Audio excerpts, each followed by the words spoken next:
All right, everybody. Welcome to Simply Cyber Live, the Thursday long-form guest interview podcast where we bring in experts from the industry to share their experiences, to share their knowledge, and to basically make all of us level up. And we have an amazing professional with us today. I am so excited to introduce you all, and many of you may already know her, Jessica Hyde. This woman is a force of nature when it comes to digital forensics and incident response. She has done a lot of work across the entire spectrum of DFIR with a real focus on mobile forensics. She has an amazing story. She also owns her own company, HEXA, which I'm sure we'll talk to. And best of all, she's a perfect fit for the Simply Cyber community, y'all. She loves helping others. She loves leveling up. She loves giving to the community. We hit it off immediately when we started talking. I know you guys are going to love her. So give her a warm welcome. I'm going to go grab her. Let's have a good time today. Everybody, I hope you enjoyed that content. Keep the cybersecurity training.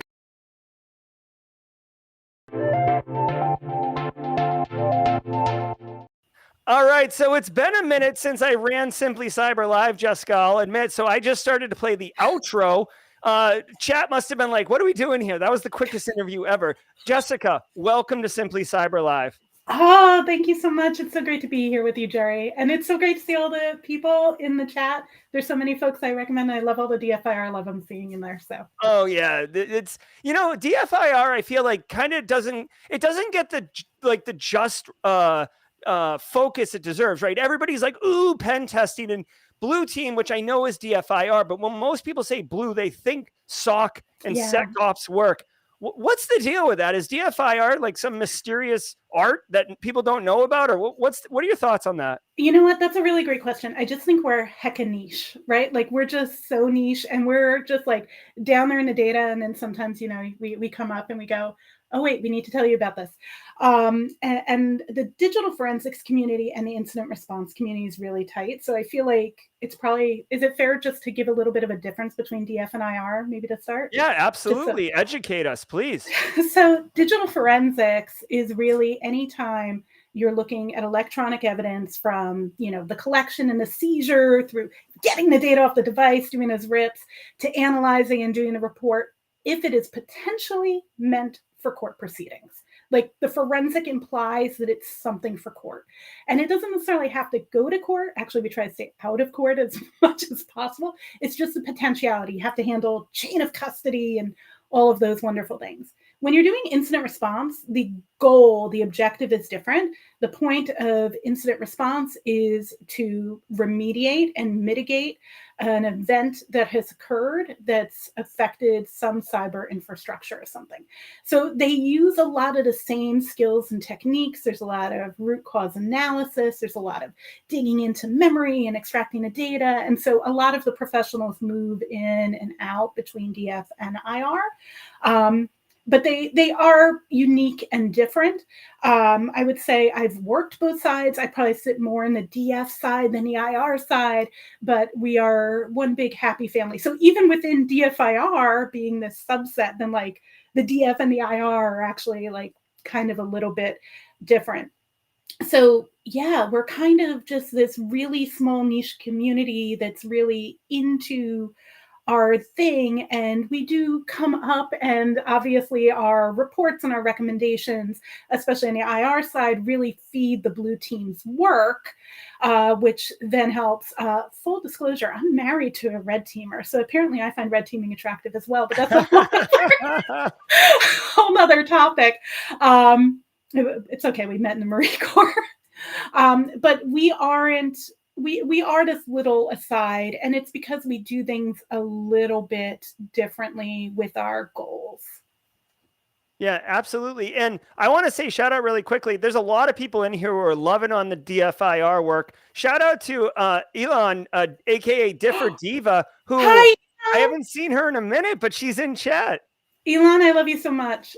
Elon Ray is a force of nature over at D for Diva. Anybody who's looking for education, if you really are jamming on what we talk about today with DFIR, jump over to dfordiva.com. She has all of the resources about how to do everything from an economic perspective. In other words, what is all the free and affordable training specifically in digital forensics.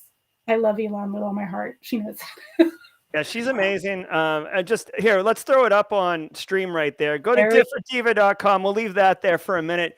So, Jessica, you said that Differ is kind of its own niche within the blue team. How now you're an expert, obviously you've done all of it, but you're an expert in mobile forensics. Would you consider Yeah. mobile even more niche? Yes. And there's so many, right? Because in digital forensics, you could be someone whose niche is memory analysis, or someone who is a malware reverse engineer that definitely falls in the DFIR spectrum. Or you can be somebody who's really, into cloud forensics or IoT forensics. There are so many niche areas. There are so many niche areas you can jump into, even within digital forensics. At one point in my career, I had gotten so niche that I felt I had to climb up and get a little more broad into computer forensics and incident response before I could go back to my true love of mobile.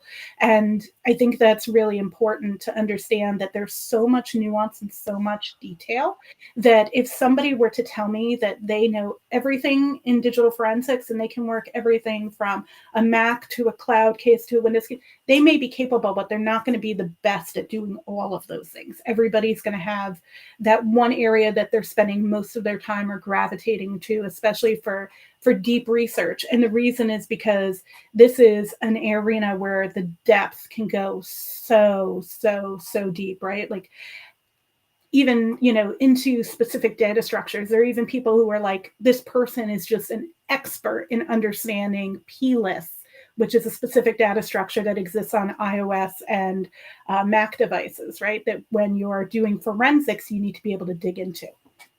Yeah, if you show me someone who says that they got it all figured out in cybersecurity and has nothing new to learn, I'll show you someone who's experiencing the Dunning-Kruger effect, basically. Hey, so okay, I got a question. Now, within the kind of the mobile space, okay, well, actually, let's dig out of that for a second because I do want to get into the mobile We'll get forensics. up, we'll go down, we'll go all the ways. Let's address the question that brought many people here today. Okay. And if you have any questions, drop them in chat. I see the tons of love coming in here. Jess Ben just dropped a question. We'll grab that. Lots of love. Love all the love, y'all.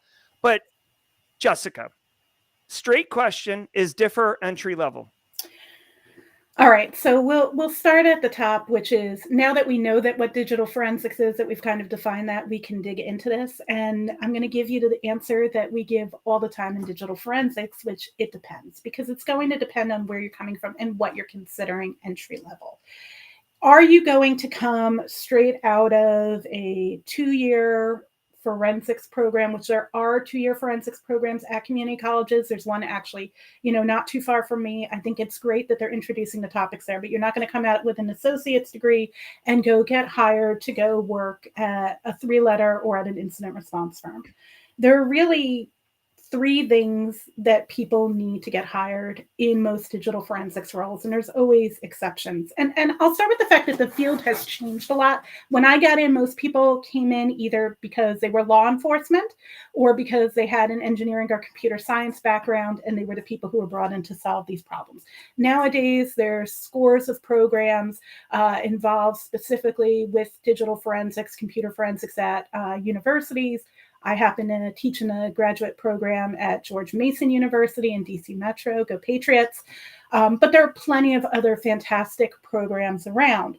If you come out of one of these programs, you do need a degree in most roles, but you also need 2 other things. You probably need at least 1 certificate.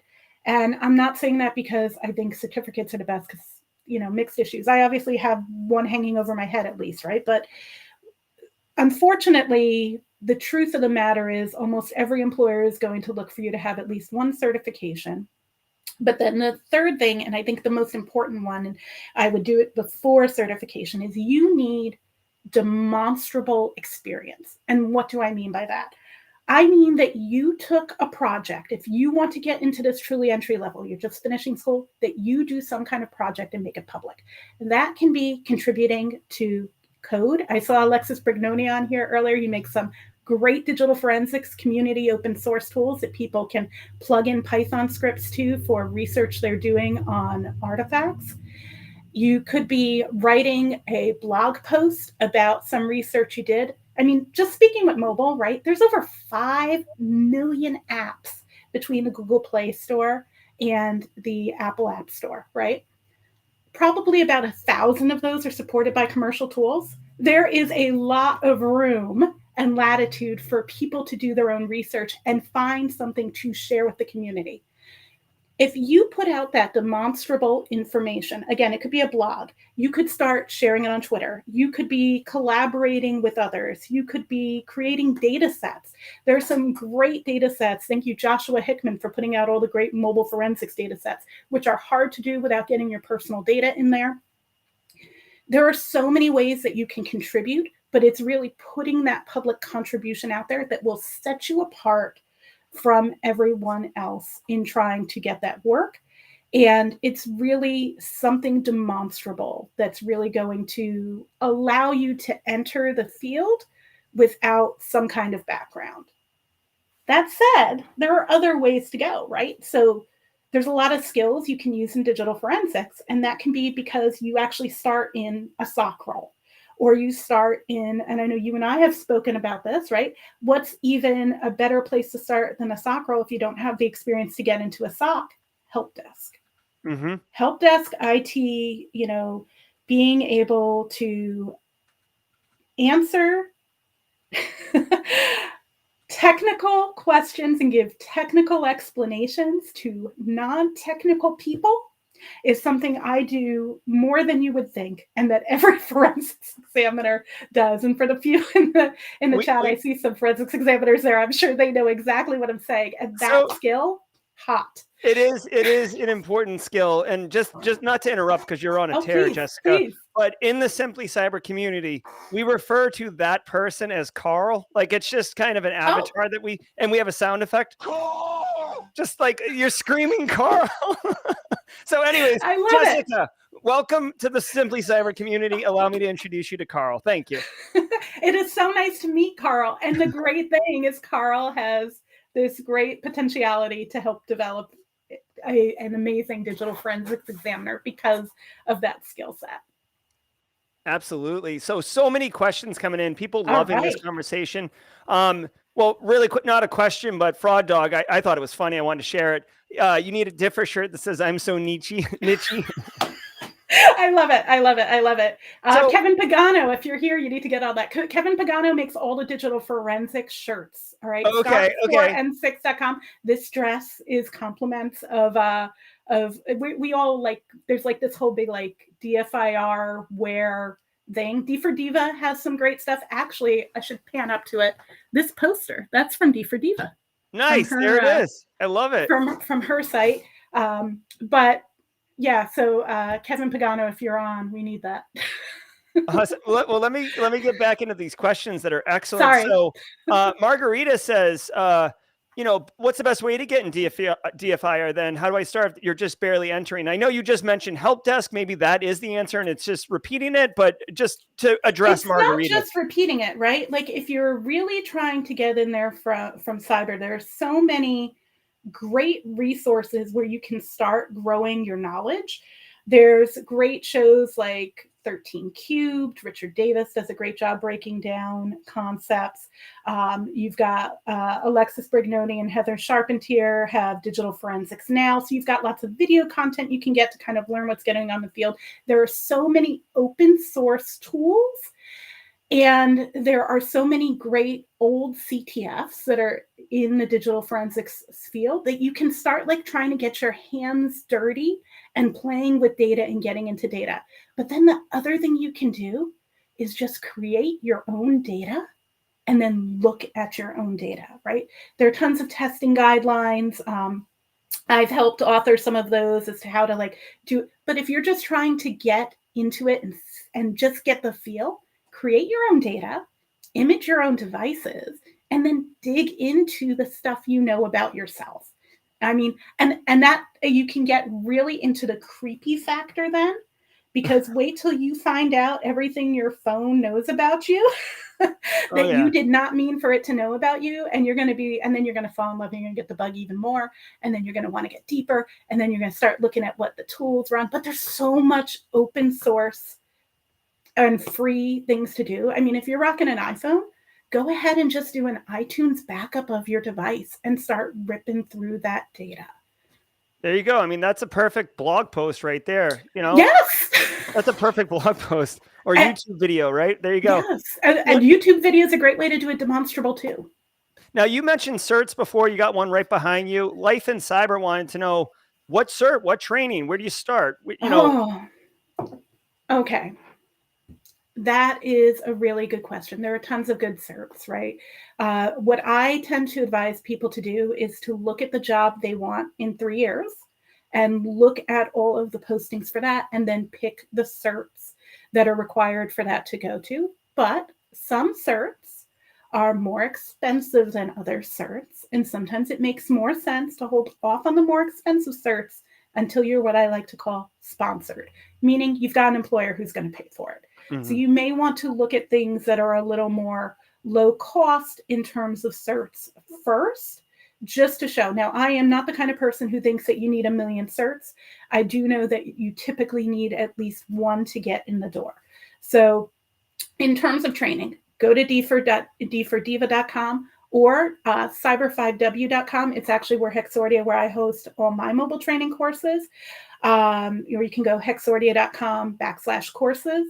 And if you're specific in mobile, most of my early content is free. So a lot of the 100 level type content is free. And then we make stuff really accessible. Where is that? Is that a Differ Diva or is that a HEXordia? Actually, D4Diva is kind enough to have our courses there as well. But if you go to hexordia.com/courses, there's a whole bunch of free content. And we host on a platform called cyber5w.com, where Dr. Ali Hadi, he's a professor at Champlain College. Oh, look at that. Yeah, that's our site. That's so cool. All right, there you go, people. Get it while it's hot. So there's lots of free course content produced by Jessica that's been made available for free. Just to reiterate what she said. I have lots of free content up there. And even if you are interested in any of our paid content down the road, I'm not even sure if I'm supposed to say this yet, but we have a really big Black Friday sale coming. So wait till November 20th. You're the boss, Jessica. You get to make rules. That is true. That is true. Yeah. When you run your own company. But my ops manager is going to be like, I thought we just had this discussion that we weren't talking about it till the 13th. And that's all true. So Jen, if you're listening, sorry, I just totally blew that. I love it. I feel like we have to take a pause to oh my God. What do they used to say in the TV shows? Like, let's pause for a moment from our sponsors. Yeah, like from a word from our sponsors. Ladies and gentlemen, this episode is presented by Differ Diva, differdiva.com, where you get all your Differ merch and courses and all that. Who knew that it was going to be sponsored by Differ Diva? I don't think Elon knew that all I was going to do was promote her all day. But no, what Elon does that's so great is that, and you know what? Talk about somebody who did demonstrable stuff. When Elon was first started, she did posts about how she set up her home lab to learn and study. And from there started bringing everything else together as far as all of the content that she was leveraging to boost her education and then giving that resource to the community. And that's what this is all about, right? Like, how do we find new ways to share and better the community? I love it. Everybody's like talking about the courses and how hot they are, how lit they are. Differ Diva says it's the #1 course to start with on her website. So definitely wicked good.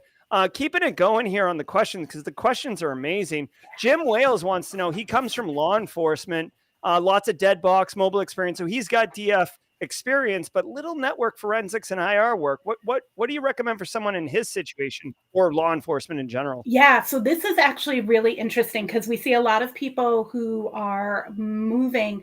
They finish their 20-year career in law enforcement and they're ready to move on to their next career. And they want to go into incident response because they know they have a lot of those complementary skills.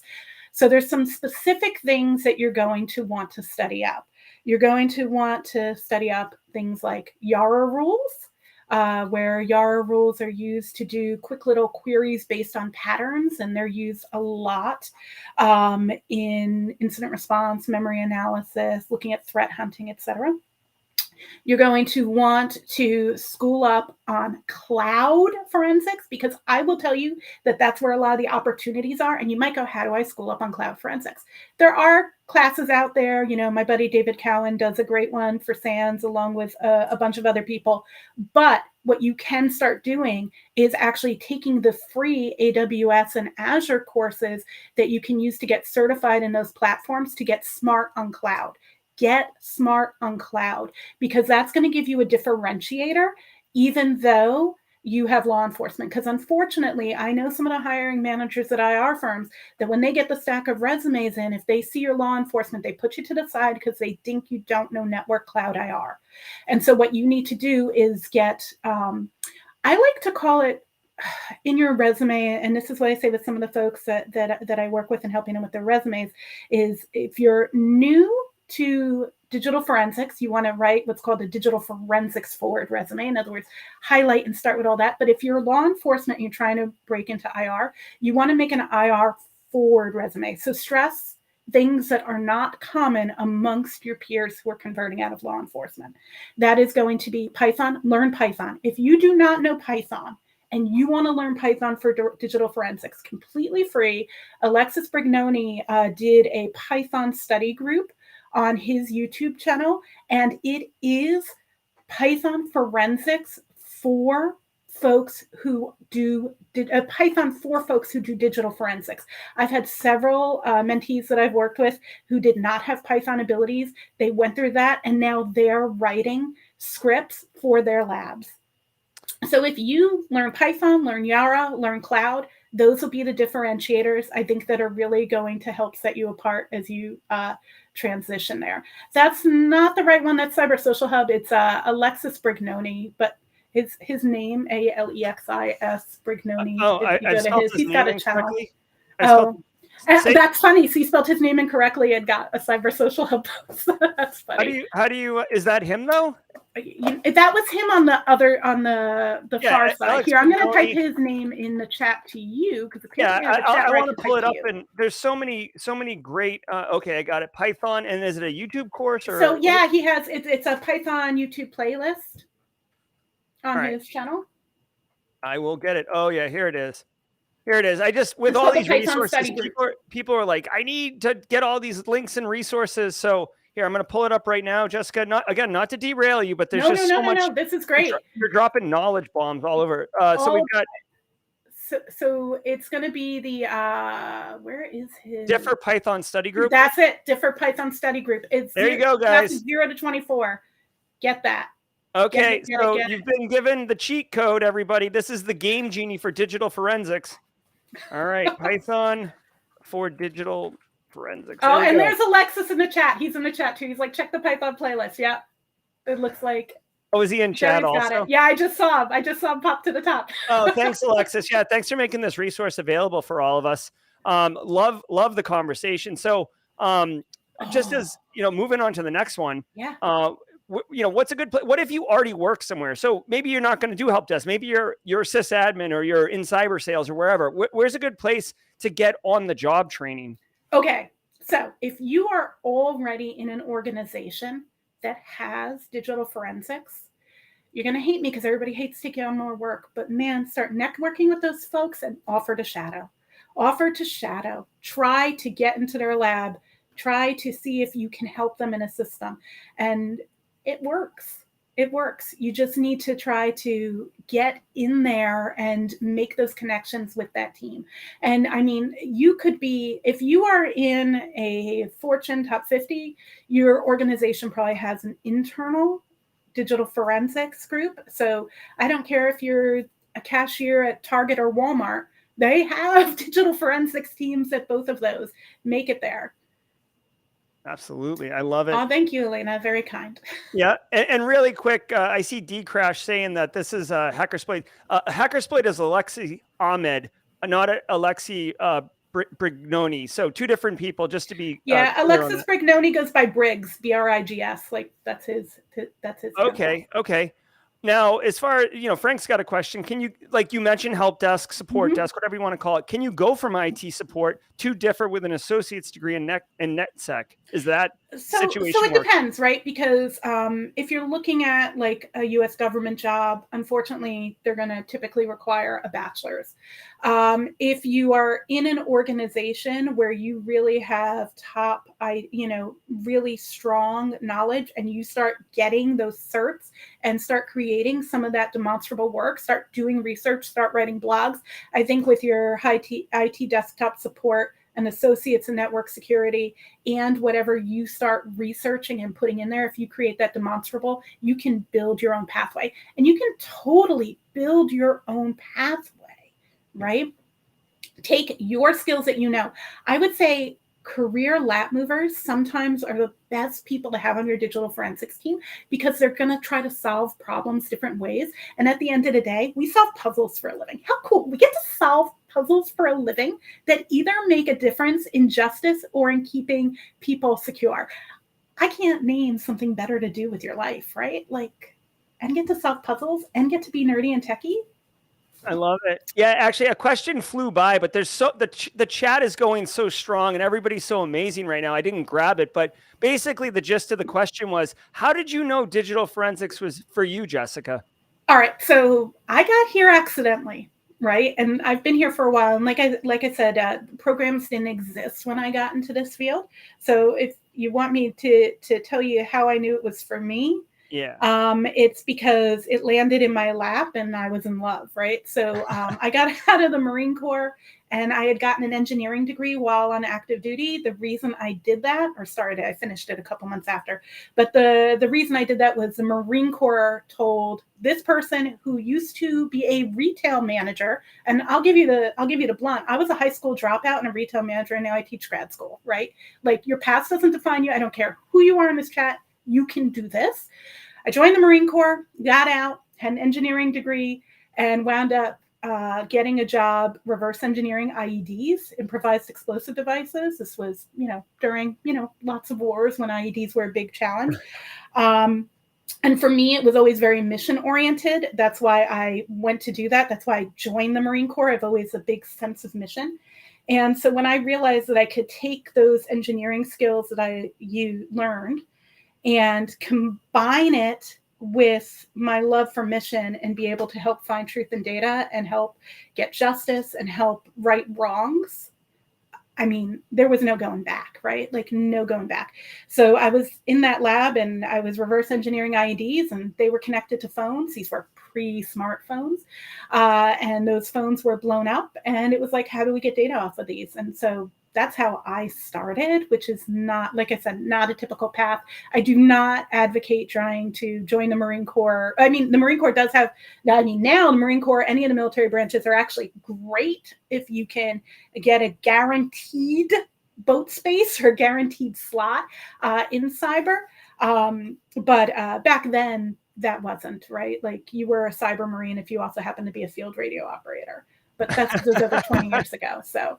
And a rifleman, right? Every Marine's a rifleman. So. Yeah, exactly. That was pounded into my head as a child.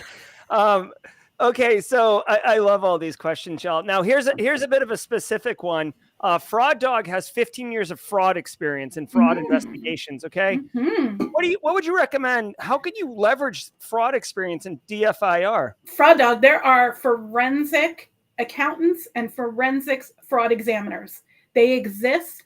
When I was at the Big Four, when I worked for EY, a huge thing, right?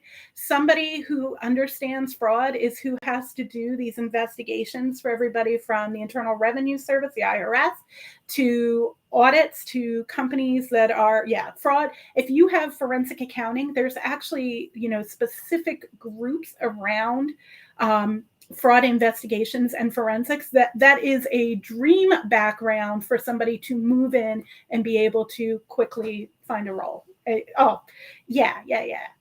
think, Fraud Dog, you are set.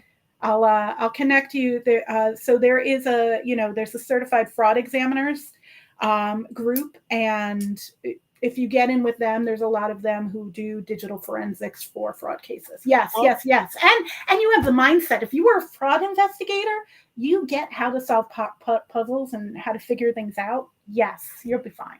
and if I may, Fraud Dog, another member of the Simply Cyber community by the name of Jim Lund, and that's his handle, Jim Lund. So it's very easy to find. He is a certified fraud examiner, and he's like the chapter president for like the Minnesota chapter of fraud examiners. Yeah. It's not of America. I forget. There's It's a like certain there's a CFE organization that has chapters. I know someone at the New York chapter. Yeah. So Fraud Dog, feel free to reach out to me at Binta Hex, wherever you can find me. Yeah, ACFE. That's right. Yeah. So ACFE, yeah, Association of Certified Fraud Examiners. Yes, but there's a lot of them who are digital forensics side of the house. Yeah, IRS. I agree with you 100%. Here's our Oregon contingent of the Simply Cyber community. What kind of skills are you seeing? Like, say you're hiring people, Jessica, into digital forensics, or you're interviewing people. The younger people who are DFIR, where's their gaps? Is it networking? Is it packet analysis? Is it mobile? Like, where autopsy, FTK? Like, what is it? Oh, so that's a really good question, because I just brought on 4 interns like earlier this month. So the gaps are going to depend on what school they come from. And this sounds really weird, but by now I know like which programs kind of force which things. So some of the programs, and these can all be digital forensics programs. And if you're considering looking at a digital forensics program, keep this in mind. Some of the digital forensics programs that are out there, what students lack when they come out of a program as a new young DFIRist is they have no practical application. They've never done anything that isn't theoretical. Some go to schools that have a lot of practical, but they might be lacking, and sometimes this happens with some of the more criminal justice-y programs, they might be lacking any coding or true comp sci background. And you really do need to understand how file systems work, how operating systems work, how sectors work. Like, you need to understand those concepts. And then sometimes there's very computer sciencey programs that are really lacking the legal constructs, right? The understanding of chain of custody, preservation. But at the end of the day, a lot of that can be taught as long as the mindset is there in terms of being able to solve problems, think out of the box, and get down and dirty in data, really care about testing and making sure that you're removing biases from your testing. To be honest, if someone's passionate but has a knowledge gap, I'll take that any day. Yeah. Over the knowledge. So play the CTFs, play with your own data, and make that demonstrable thing. And I don't care what the demonstrable thing is. So for example, let's say I've got a job that's very mobile focused.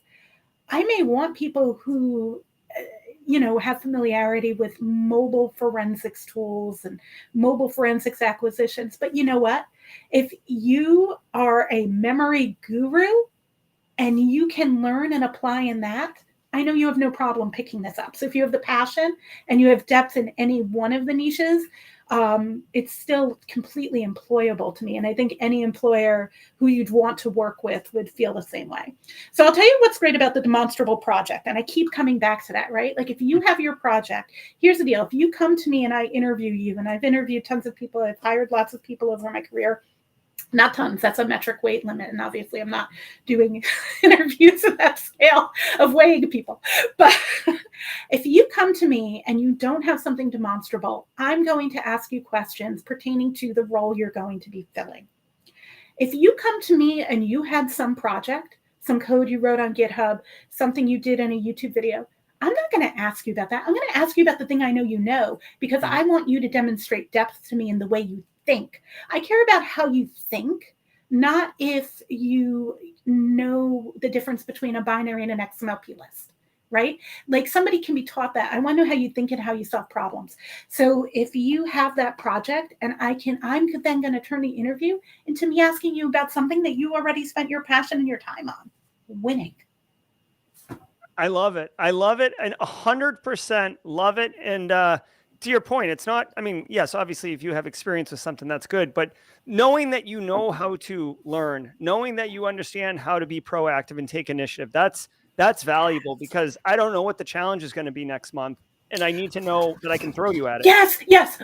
All of the things I work on, like 90% of the problems I work on things that have never been solved. So there's no way that you could study for it, Yeah. right? It's how do you think and how do you solve problems? Like that is so key, right? Because the challenges that we face, be it an incident response or digital forensics, are the challenges of the ever-changing threat landscape or actual technology. So what I studied is completely irrelevant by this age, right? And everything is always changing. So yes. Couldn't So agree you more, had Jim. mentioned CTFs. We've seen a couple questions come through. What CTFs would, benefit the old DFIR crew? All right. So, I mean, I may have been a co-author in the last 5 years worth of magnet CTFs. So I definitely would say those ones are good. However, there are great CTFs from lots of folks. Celebrate puts out CTFs. SANS does Net Wars. Huntress just put out a CTF that's definitely worth looking at. Oh yeah, Huntress is great. Yeah, there's a lot of really good CTFs out there. If you want a listing of all the different CTFs, if you go to, there you go. There's Magnet. You can see Jessica Hyde's name all over the place. I wrote this. The about DFIR.com actually has under their resources a CTF page that has a whole bunch of CTFs. And not only do they have CTFs, they have a lot of links to the solves. So what I really like to do, like if you look at any of those old magnet CTFs, most of the actual images themselves are available on the NIST page called CFREDS. That's Computer Forensic Reference Data Set, CFREDS. So you can pull those images. I'm going to type it for you in the chat. Yeah, look, and by the way, I'm trying to get these as quickly as I can to you guys. This is about DFIR.com and all the links she said. We could do an entire show on DFIR CTFs. Yeah, you could, because but what's really cool is you can download those data sets, get access to the questions, and then once you do that, you can actually read how people solve them. And what's really cool to me, like I write these questions and build these data sets. Do you know what's so fun to me? After the CTF, people write up their CTFs. By the way, completely valid, demonstrable thing you can do a CTF and then blog your solutions and how you solve them. Mm-hmm. I write these questions and I'll read the solutions 5, 6, 7 different ways to solve them.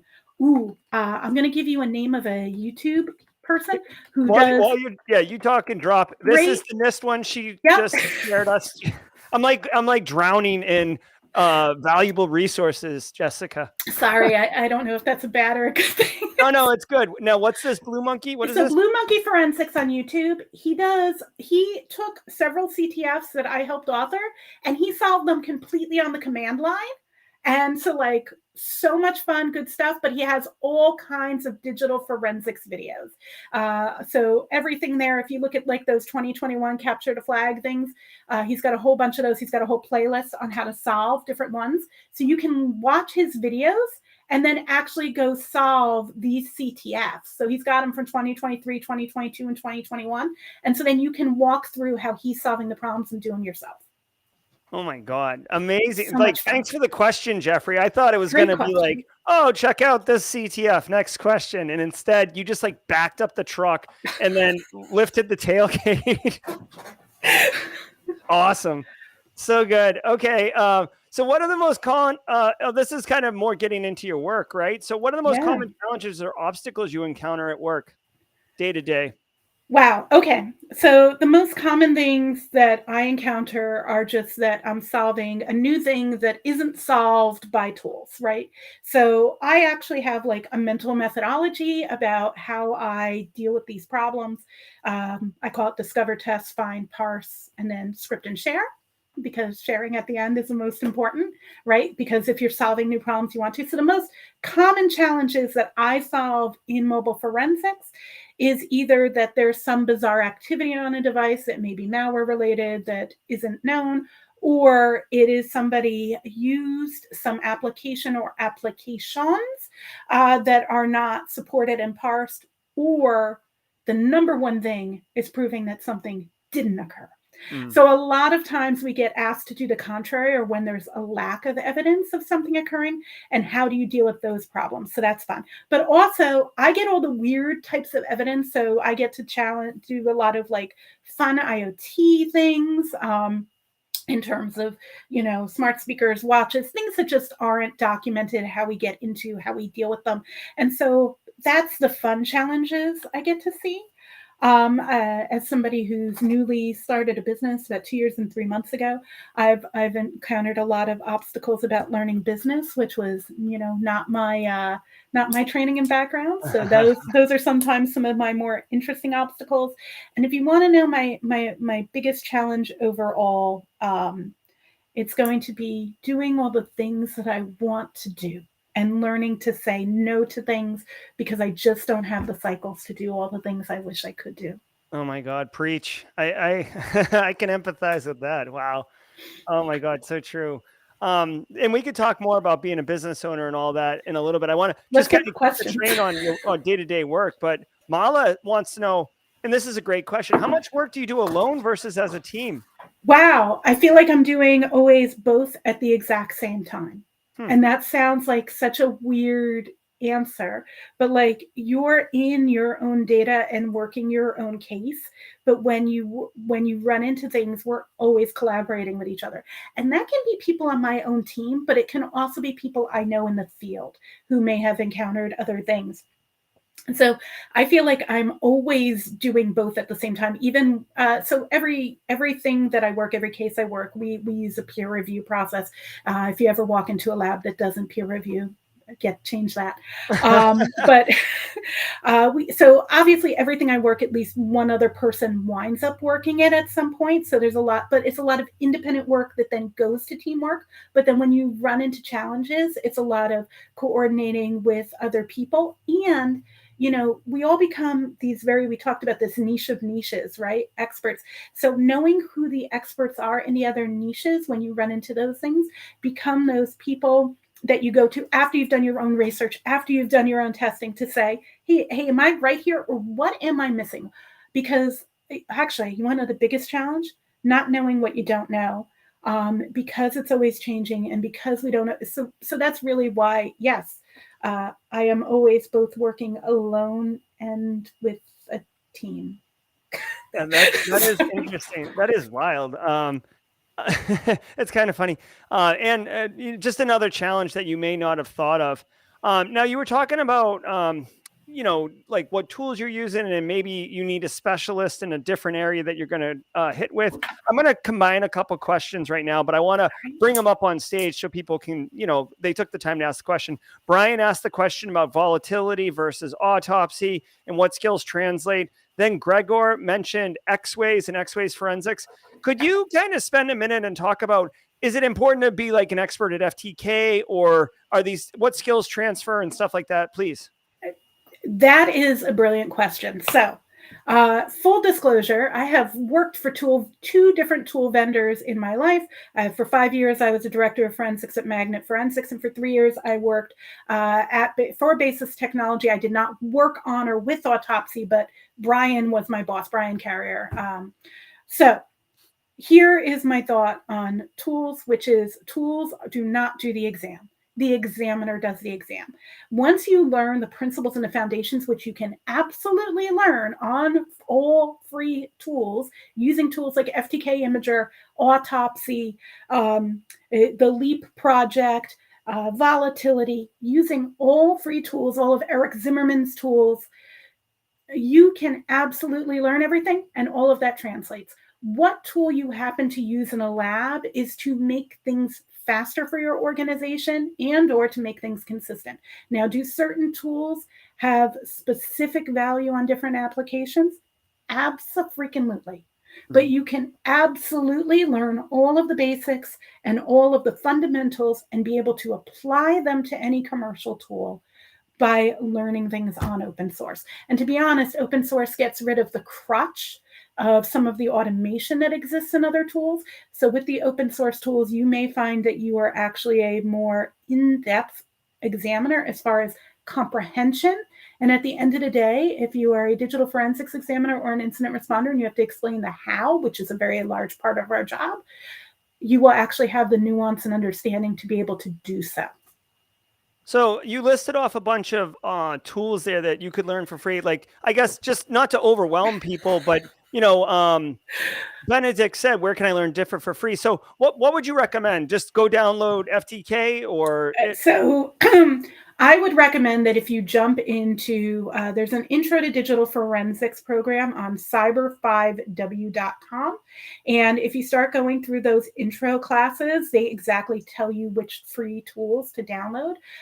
Both the content I do on Hexordia, the content that Dr. Hyde does on Cyber5W, we believe in using all open and free source tools because that makes A, the content accessible to people who want to learn it, but B, teaches you the fundamentals, and C, really allows you to get in there and start building your toolbox and getting hands-on.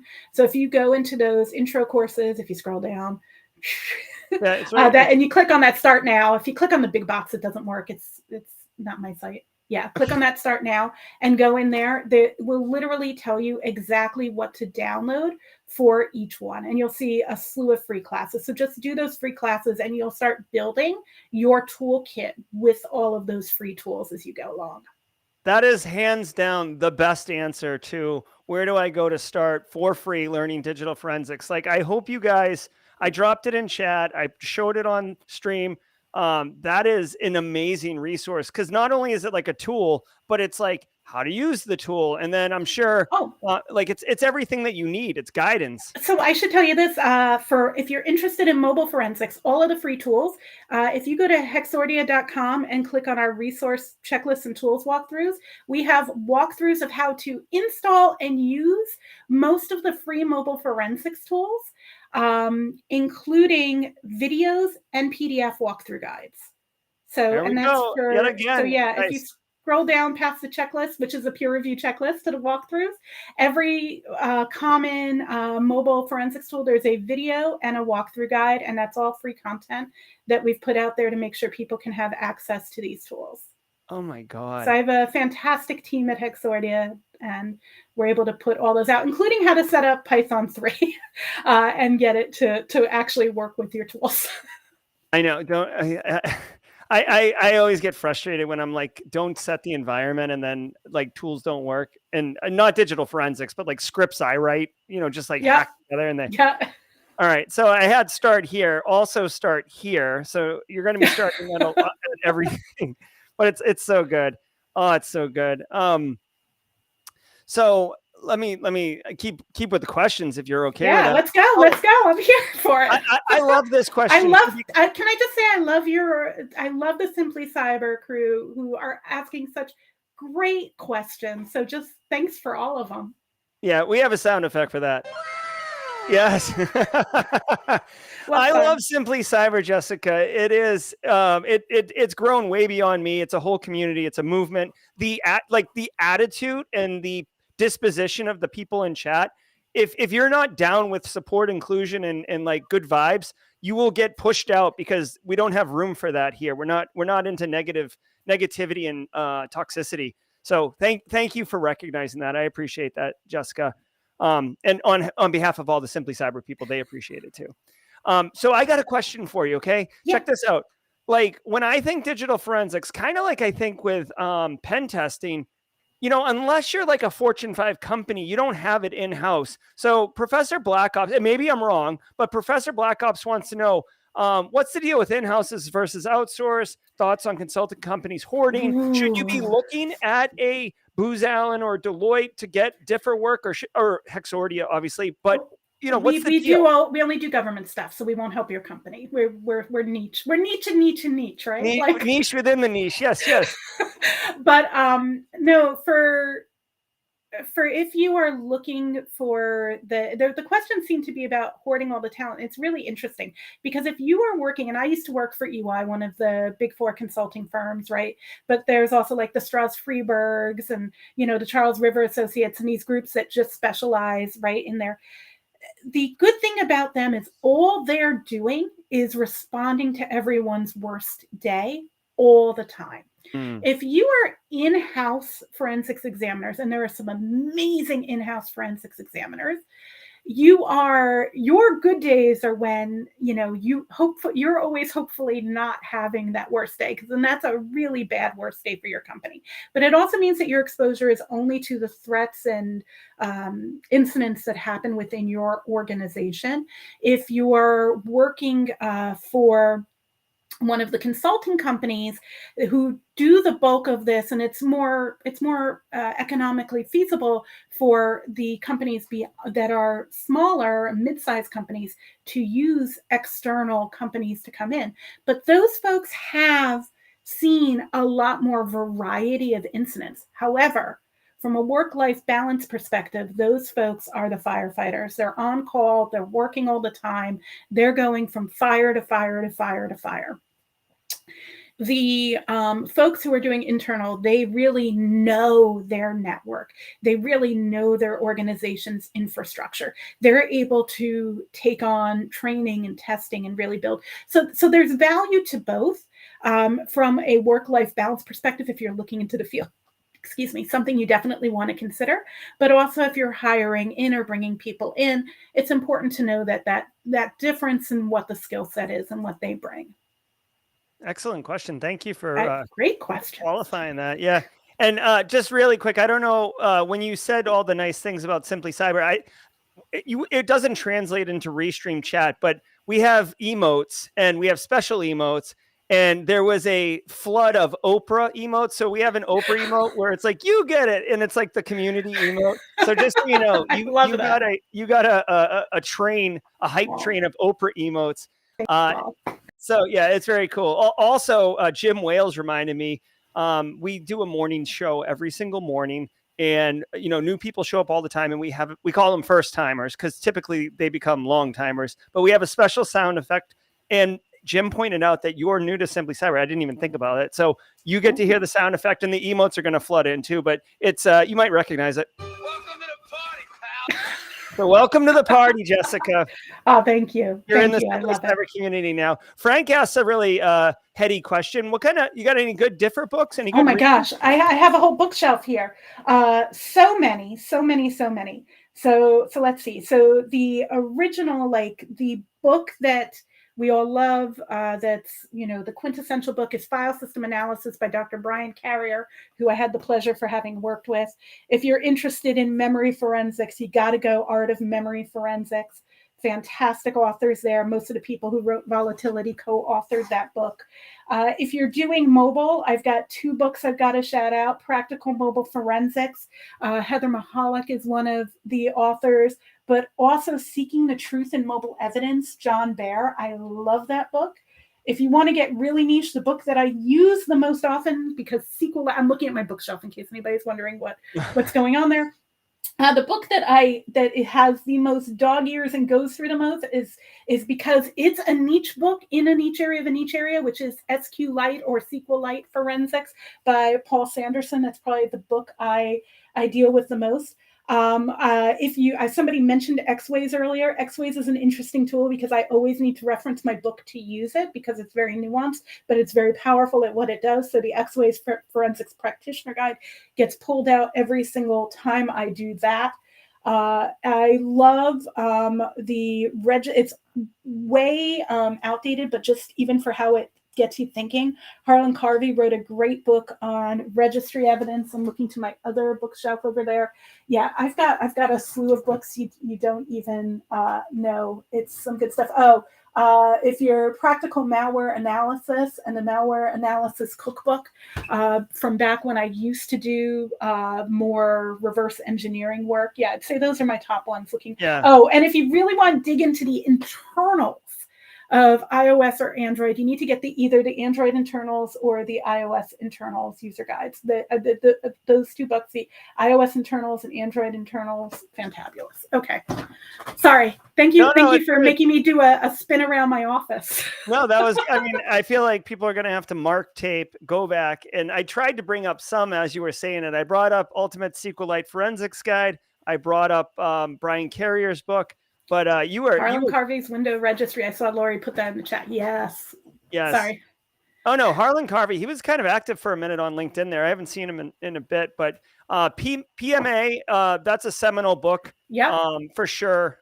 I wish it got an updated. It's a little dated right now, but So I've got to tell you, it's PMA, right? Yeah, PMA. PMA is the book that freaks me out because that cover is so trippy, and I I'll always have bring it to up. put another book on top of it because it's like got like that like alien skeleton autopsy thing on the cover. Yep. So, Yeah, I'm gonna bring but it. Oh, it's. they've changed it. That's not cool. Hold on. I mean, I can pull the one off my shelf that has the creepy picture. No. I'll bring it up on stream. Practical forensic imaging, is that any good? I don't know why PMA is not coming up. Because Is it out of print? No. It's my autocorrect. It's like you're talking mobile forensic. So anyways, PMA. Here we go. Yes. If you haven't seen it, you'll never not Yes, see it. you'll never forget that cover. It creeps me out, man. I'm gonna have nightmares tonight. And here. All right. So yes, it is a good book. It's a little old though. It is old now. It is old now. 2012. Yeah. But you know what? Some of the books I named were old. Like I said, like Harlan Carvey's registry analysis, technically the registry has changed multiple times since then, right? The art of memory forensics was done on much older versions of memory and with much older versions of volatility. But it's not about, like I said, that stuff's always going to change. So the books can't be about what you expect to take out as a, this is the path to this, or this is where I find this. No, it has to be about teaching the methodology, teaching you how to think through the problems, because it's always going to change. Nightmare fuel. I love it. It is nightmare fuel. Hey, so earlier, Nick Barker asked if you have a podcast. I don't know if you have one. He wants to keep listening to you talk, and you can't just come on my show all the time. I think you'd get bored of me, but Jerry, you know what? I am hoping to launch a podcast a little bit later this year. Back when I was at Magnet, I used to have a podcast called Cash App. Fun fact, I interviewed Elon. So if you're interested in an interview I did with D4 Diva, there's an episode there of that. So that just might be fun for folks who, I know a lot of people were loving Elon in the chat. I also interviewed Alexis. I interviewed a lot of people in digital forensics. But I am planning on launching a new podcast in a couple months. There you go, keep Nick. your eye out at Been to Hex on all of your media, and Jessica Hyde on LinkedIn, and you'll see when it comes out. Yeah, and don't make any mistake, Nick Barker. Like, I will be telling everybody about Jessica Hyde's new podcast when it launches too. I love me some Jessica Hyde, honestly. Oh, thank you, Jerry. It's such so awesome. Just a couple more questions before we go. I love this question. What do you do in your free time? So I do like to hike, and I like to go camping. And I have 2 teenage sons, so I drive them to a lot of things and then sit in my car when I drive them places. But no, a lot of my free time, I like to disconnect. So I actually completely turn off at least 24 hours a week from everything technical. So my phone goes off, my computers go off, I don't touch it, and I go hiking. I go find myself walking in the woods. And because I live in a colder climate, once the snow starts accumulating, instead of hiking and walking, it'll become snowshoeing. Oh, wow. All right. Getting out of nature. I do love a good hike in a forest myself, like personally. I mean, my husband sent me, my husband had Bard create a list of waterfalls earlier today, and he sent that to me, and I was so excited. So like it actually created like a whole travel route for us of like all these waterfalls in our geographic region to go visit. So I love it. So we are kind of out of time, which is most unfortunate. What is it? Brett Shavers just popped in, and Brett Shavers actually is the author of the X-Ways Forensic Practitioners book I referenced earlier. Oh, okay. Well, what's up, Brett Shavers? There he is right there. We were just pumping your book. Jessica's not just cool online, but cool in person. Agree 100%. Like I said, chat, I had a quick call. Erica Coombe from Dakota State University introduced us virtually. We hopped on a call, and I would say hit it off almost immediately. Oh my gosh, instantly. Yeah. Yeah. So no, it's all about good times. Jessica, I'm sure chat would love it if you'd be interested in coming back. We could just continue doing rapid fire questions and having a good time. We can definitely schedule something. Yeah, absolutely. All right. Absolutely. Cool. So Jessica, before you go, like any upcoming projects, anything like you want people to go check out, socials? Yeah, if you don't mind, I'll talk about a couple of things. Yeah, love it. Number one, I've got a fantastic crew that I work with on something called DFIR review, and we actually do peer review of blog posts. So if you put out a blog, you need to tell me, because we want to make sure that we get it peer reviewed so that that content's out there. We are dropping a brand new course on data structures. It's going to be a full 1-day course, virtual, live online. We're going to dig into plist, SQLite, protobufs, and LevelDB. And if you're computer or mobile, you're seeing LevelDB and you just don't know it yet. And there's so much good data in there, everything from Skype to Teams to Discord to Slack. Yeah, just keep your eyes out. We've always got new content coming out all the time. So, and this would be on Hexordia? Hexordia.com. Follow Hexordia or Been to Hex on your social media channels. You'll find everything. Yep. So here's all the courses she's talking about. Is this the one you were just referencing? No, it's not posted yet. That's my regular HMFA live. I'm teaching that next week. It's a full 5-dayer. You get 5 days of mobile forensics with me and my amazing team. I've got a whole host of really cool folks that I work with. I love it. I love it. I dropped a link in chat for everybody. Guys, 1 million resources dropped. We have books, YouTube channels, websites, free courses, Hexordia courses, podcasts. Jessica, you really, really blew it. Like you blew it out of the park, knocked it off. Like whatever you want to say, whatever metaphor. You brought a million like really awesome differ people into chat with you too.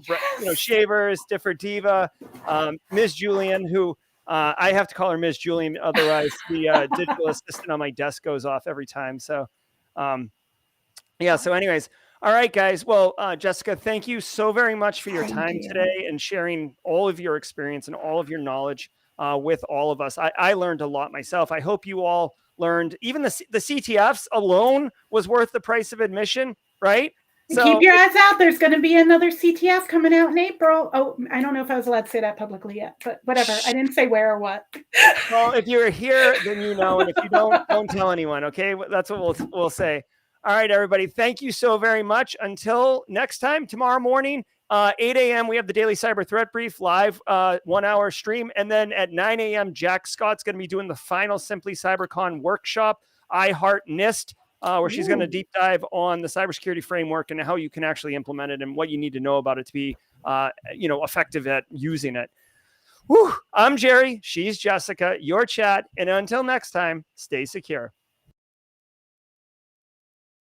Everybody, I hope you enjoyed that content. Keep the cybersecurity train going by connecting with the other Simply Cyber community resources. We have the Discord server that's lively and always keeps the conversation going. You can connect with me directly on LinkedIn.